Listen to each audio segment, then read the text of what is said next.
Nous sommes en 1979 à l'aéroport de Roissy. Le personnel enregistre un avion qui avait atterri à 22h45 exactement. Dans l'avion se trouvaient un pilote et un copilote et le nom de leur compagnie aérienne était Air Makana. Les autorités, comme à leur habitude, prennent soin de relever l'identité des deux passagers qui sont de nationalité congolaise. Cependant, quelque chose cloche. Une enquête est menée le lendemain de l'atterrissage et on découvre que l'avion ne figure sur aucun des registres de vol censés atterrir cette nuit-là.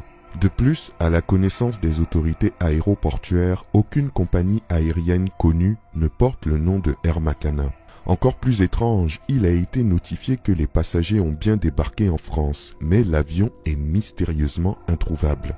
Les autorités françaises décident de contacter leur homologue congolais pour avoir plus d'informations. Une enquête est alors mise sur pied par les services compétents du Congo. Tous savent qu'il existe bel et bien un village en République du Congo qui s'appelle Makana. Les enquêteurs se rendent donc dans ce village. Connaissant l'identité des deux supposés pilotes, ils demandèrent des renseignements à la population qui très vite leur indiquèrent la maison de l'un des deux aviateurs. Arrivés devant l'habitation en question, ils sont accueillis par un vieux monsieur, dont la pièce d'identité correspond à celle qui avait été enregistrée à l'aéroport français Roissy-Charles de Gaulle. Les policiers demandent alors au monsieur s'il est bel et bien le pilote d'un avion estampillé Air Makana. Et à leur grande surprise, le monsieur leur répond que oui, il est bel et bien pilote et qu'il va même leur montrer son avion.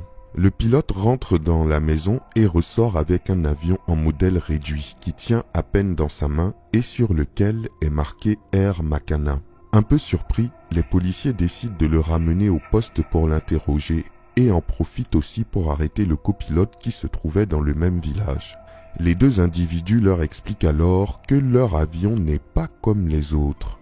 La journée, il ressemble à un petit modèle d'avion en bois, mais la nuit, grâce à divers traitements mystiques, il se transforme en un gros porteur dont les performances n'ont rien à envier aux avions des Blancs. Il signifie que ce n'est pas la première fois qu'ils sont allés en France de la sorte. C'est pour eux une chose courante et voyagent d'ailleurs dans divers pays du monde. Quant à la raison de leur déplacement le soir en question de 1979, où ils ont été repérés par les autorités françaises, eh bien cette raison fait particulièrement froid dans le dos. En effet, ils se sont déplacés cette nuit-là pour enlever l'âme de leur neveu qui vivait en France. Ce dernier vivait depuis plus de 20 ans en France et ne leur donnait pas de nouvelles, et n'avait jamais envoyé le moindre centime. Devant ce fait qui pour eux était un manque de respect total, ils décidèrent de le tuer. Il a effectivement été démontré plus tard que le lendemain de leur atterrissage mystique, le neveu en question dont ils parlaient était mort. Waouh! Quelle histoire incroyable! Croyez-vous qu'une telle chose est possible?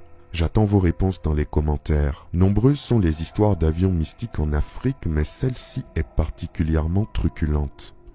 Merci pour votre fidélité et je vous dis à très bientôt pour une nouvelle vidéo. C'était Takashi J.